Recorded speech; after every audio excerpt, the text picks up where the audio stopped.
The encounter in the storm, the rain had been falling for hours, transforming the usually busy streets of Portland into glistening rivers of reflected neon. Nathaniel Harrington sat in his Tesla, knuckles white against the steering wheel, cursing the moment he decided to take the scenic route home from his company's headquarters. At 42, Nathaniel had built Horizon Technologies from nothing into a billion-dollar empire. He was accustomed to controlling every situation, manipulating variables until they bent to his will. But tonight, nature had other plans. The dashboard warned of engine failure just before the car rolled to a silent stop beneath the Jackson Street Bridge. "Perfect," he muttered, reaching for his phone only to find it dead. Outside, the storm intensified, drumming against the roof like impatient fingers. 3 cars passed him without slowing. Nathaniel wasn't surprised people rarely stopped for strangers anymore, especially in weather like this. He was contemplating a mile-long walk in his Italian leather shoes when headlights approached and actually slowed. A modest blue Honda pulled alongside. The window rolled down to reveal a woman with warm brown eyes and rain-speckled glasses. "Car trouble?" she called over the downpour. Moments later, Nathaniel found himself in the passenger seat of Celeste Morales's car, his expensive suit dripping onto her worn fabric seats. "I'm headed to the community center on Burnside," she explained, navigating the slick roads with practiced ease. "I can drop you somewhere on the way, or you're welcome to use our phone." "Community center? At this hour?" Celeste smiled, tucking a strand of dark hair behind her ear. "We stay open on stormy nights for people who need shelter. I coordinate the overnight program." Nathaniel studied her profile in the dim light. She appeared to be in her mid-30s, dressed simply in jeans and a faded sweater. Nothing about her suggested someone who would be working this late by choice. "I appreciate the rescue," he said, reaching for his wallet. "Let me compensate you for your trouble." Her laugh was unexpected and genuine. "Put that away. Not everything needs a transaction attached to it." "I insist," Nathaniel pressed. "Your time is valuable." Celeste glanced at him, something knowing in her expression. "So is kindness, Mr. Harrington." "Nathaniel Harrington." Her eyes widened slightly. His name was recognizable in business circles, but her response remained unchanged. "Well, Mr. Harrington, sometimes the most valuable exchanges aren't financial." They arrived at a well-lit service station. After arrangements were made for his car, Celeste offered him a final ride to his destination. "I can call a car service," he said, already reaching for his phone, now partially charged. "It's no trouble." She shrugged. "Unless riding in a 12-year-old Honda offends your sensibilities." There was no malice in her teasing, only a gentle challenge that caught him off guard. Against his usual instincts, Nathaniel accepted her offer. During the drive to his penthouse, he learned she'd been a social worker for 11 years, focusing on homeless youth and families. When they arrived, rain still pouring, he tried once more to pay her. "Instead of money," Celeste suggested, "maybe just help someone else when you have the chance." That would be payment enough. Long after she'd disappeared into the stormy night, Nathaniel stood in his expansive living room overlooking the city lights. Something about her words and the certainty with which she'd spoken them lingered uncomfortably in his mind. For the first time in years, Nathaniel Harrington, who prided himself on knowing the value of everything, felt oddly uncertain about what truly mattered. The curiosity that changed everything 2 weeks after the storm. Nathaniel found himself parked across the street from the Burnside Community Center. The modest brick building with its faded sign seemed unremarkable, certainly not the kind of place that would normally catch his attention, yet here he was, watching people come and go, wondering if he'd glimpsed the woman who'd so casually dismissed his money and challenged his worldview. He told himself it was mere curiosity, perhaps even material for his upcoming speech on corporate social responsibility. Nothing more. Just as he was about to leave, Celeste emerged, carrying boxes alongside a tall man with dreadlocks. They laughed about something, their ease with each other evident even from a distance. Nathaniel felt an unexpected twinge of, what? Not jealousy, surely. Envy, perhaps, of their apparent contentment despite surroundings that screamed of struggle. Before he could reconsider, He was crossing the street, Mr. Harrington. Celeste looked genuinely surprised. Is everything all right? Car trouble again? No, for once, words failed him. I was in the neighborhood.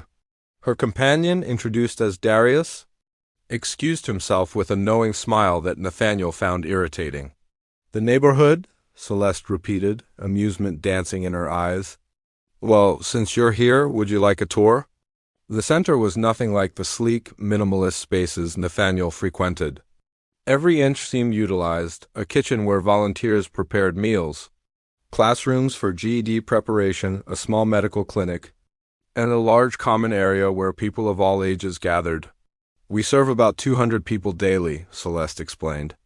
Some need meals, others shelter, many just need someone to talk to. A girl of about 7 approached Celeste, tugging at her sleeve. Miss Celeste, I've finished my math homework. Can we do the reading now? Of course, Willow. This is my friend Mr. Harrington. He runs a big company that makes computers. The child examined him with solemn eyes. Do you like stories? I don't read much fiction, Nathaniel admitted. That's sad, Willow declared with the brutal honesty of childhood. Stories help you understand people. Celeste smiled. Wise words, Mr. Harrington is very busy, though. Too busy for stories? Willow looked genuinely perplexed, later. As they watched Willow rejoin a group of children, Nathaniel found himself asking, How do you do this every day? The need seems endless. That's exactly why, Celeste replied. Because it's endless. Every person who walks through those doors matters. But you can't help everyone. No, she agreed. But I can help someone, and that's enough reason to try. Over the next few days, Nathaniel found himself researching Portland's homelessness crisis between meetings. He discovered that Celeste's center operated on a shoestring budget, relying heavily on donations and volunteers. Their grant applications had been rejected 3 times by foundations his friends chaired. A week later, he returned with a proposal. I'd like to donate $50,000 to your center, he announced, handing Celeste an envelope. No strings attached. She studied him, not reaching for the envelope. May I ask why? The question caught him off guard. Most organizations didn't question donations. Because you need it, he said simply. We do, she agreed. But that doesn't explain why you're offering it. Nathaniel shifted uncomfortably. Considerate repayment for the ride? That was a very expensive ride, she observed with a slight smile. Or is this how you typically solve problems? By throwing money at them? Her directness should have offended him.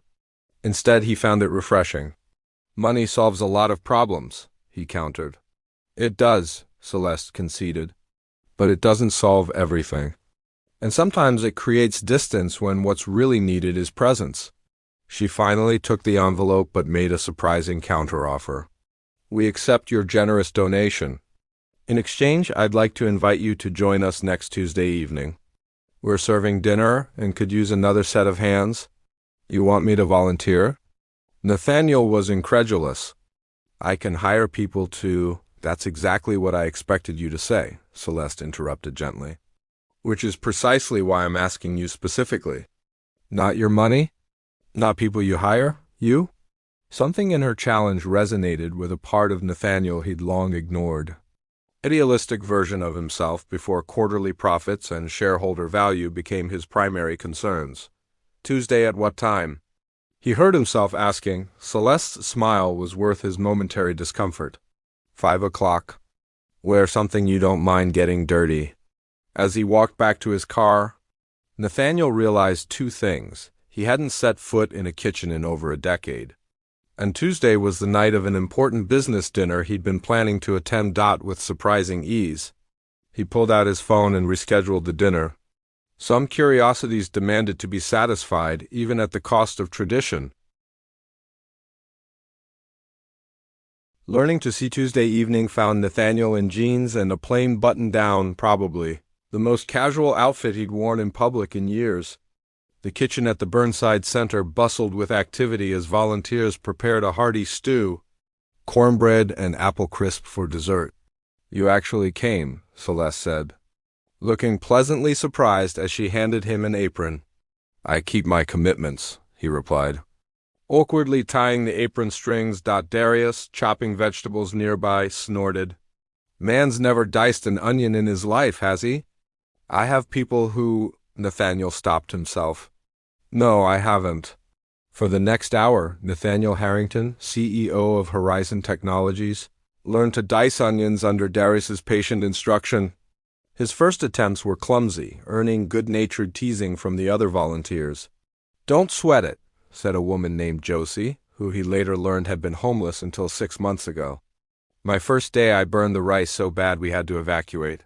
By serving time, Nathaniel was stationed behind the counter, ladling stew onto plates. He was struck by how each person who came through the line made eye contact, said thank you. Many knew Celeste by name. She remembered details about their lives, asked after children or job interviews. An elderly man with weathered features approached. "New volunteer?" he asked Nathaniel. "First day," Nathaniel admitted.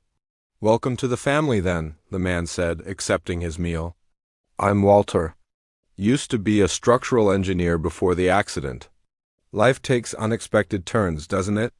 Throughout the evening, Nathaniel heard dozens of stories from a former teacher displaced by medical bills, a young couple living in their car while both worked minimum wage jobs, a teenager who'd fled abuse at home. These weren't the nameless, faceless unfortunates he'd conceptualized. They were people with skills, dreams, and dignity, navigating circumstances that could befall anyone. After cleanup, Celeste walked him to his car. "Thank you for coming," she said. "Was it what you expected?" "No," he answered honestly. "It was humanizing." Celeste smiled. "That's the point." When worlds collide over the next 2 months, Nathaniel became a regular volunteer at the center. Tuesday evenings were now blocked on his calendar, non-negotiable time that his assistant knew better than to schedule over. He found himself looking forward to these evenings, to Celeste's warm greeting, to updates from regulars like Walter, Willow, and Josie. He started bringing books for the Children's Corner, helped fix the perpetually broken coffee machine, and even attended a grant-writing workshop to assist with funding applications. Something was shifting within him. At board meetings, he caught himself questioning policies that maximize profit at the expense of employee well-being. He initiated a review of Horizon's hiring practices, pushing to create pathways for those without traditional credentials. His relationship with Celeste deepened beyond the center. They shared coffee, walks in the park, conversations that stretched late into evening. He found himself captivated by her passion, her unwavering belief that people mattered more than profit. She, in turn, seemed intrigued by his evolving perspective, challenging him to consider the broader impact of his business decisions. Then came the announcement that shattered their delicate connection. Horizon Technologies had acquired PropertyLink, a real estate technology platform known for facilitating rapid property flips in vulnerable neighborhoods. The press release touted the acquisition as strategic growth in the urban development sector. Celeste confronted him outside the center, newspaper in hand. "Is this true?" She demanded. "PropertyLink is the company behind half the evictions we're seeing. They're displacing entire communities." "It's a complex business decision," Nathaniel tried to explain. "We're planning to reform their practices." "Reform?" Her voice was quiet with disappointment. "While you've been serving meals here, your company has been buying technology that helps landlords push people onto the streets. That's an oversimplification, is it?" Celeste stepped back. "All those stories you've heard, all those lives you've supposedly come to value, did none of that matter? Or was this just some elaborate personal growth experiment for you?" The pain in her eyes cut deeper than any business setback he'd ever faced. "Celeste, please. I think you should go, Nathaniel. We have work to do here cleaning up messes that companies like yours create." What truly matters for a week, Nathaniel threw himself into work, trying to ignore the hollow feeling in his chest. He reviewed the PropertyLink acquisition documents, studying the business model that had made it so profitable and so devastating to communities. The numbers told one story. The faces he'd come to know at Burnside told another. On Tuesday, he didn't go to the center. Wednesday passed. Thursday. By Friday, he'd made his decision. The emergency board meeting was contentious. This is corporate suicide, argued his CFO. PropertyLink projected to increase our quarterly earnings by 18%. We're restructuring the acquisition, Nathaniel stated firmly. PropertyLink will be reformed into a community-focused platform that prioritizes stable, affordable housing. We're establishing a $5 million fund for tenants displaced by previous practices. Shareholders will revolt, warned another executive. Then let them, Nathaniel replied. Some things matter more than stock prices. The announcement hit the business pages the following day. Horizon CEO shocks industry with radical reformation of PropertyLink acquisition. That evening, Nathaniel returned to Burnside, uncertainty tightening his stomach. The center was busy as always, volunteers moving efficiently through their tasks. He spotted Celeste in the corner, deep in conversation with a young family. When she finally noticed him, her expression was guarded. "I saw the news," she said when they stepped outside. "Was that real or a PR move?" "It was real," he answered. "And expensive." "And right." She studied him, searching for sincerity. "Why did you do it?" "Because you helped me see what I'd been missing," Nathaniel said simply. "Success isn't just what you build. It's also what you protect." "Who you protect?" Something softened in her face. "That's a start. Just a start?" "Real change takes time, Nathaniel. One decision doesn't transform a system." "I know," he agreed. "That's why I'm here. Not just for tonight, but for as long as it takes. If you'll have me." Celeste's smile was cautious but genuine. "The dishwasher needs fixing. Think your fancy business degree prepared you for that?" "Probably not," he admitted with a laugh. "But I'm willing to learn." As they walked back inside together, Nathaniel realized the truth that had been waiting for him all along. In a world that constantly calculated worth in dollars and cents, the most valuable currency was genuine connection, and some debts could only be repaid through transformed living. The journey ahead would be complicated.